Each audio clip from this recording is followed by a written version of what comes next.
এ মুসলমান হয় কিভাবে? এই জন্য বললাম আমাদের ভাবা উচিত ইনসাফের সাথে।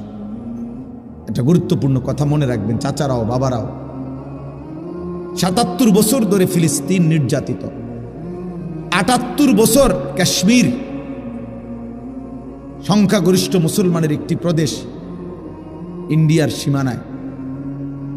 এই ৭৮ বছর ইন্ডিয়ার হিন্দু বেঈমানদের দ্বারা কাশ্মীরের মুসলমান নির্যাতিত।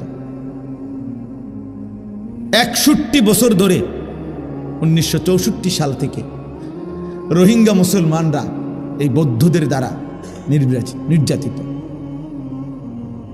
তাইলে একটাবার চিন্তা করা উচিত, পৃথিবীতে ফিলিস্তিন ৭৭ বছর ধরে নির্যাতন রক্ত দিচ্ছে, কাশ্মীর ৭৮ বছর ধরে রক্ত দিচ্ছে,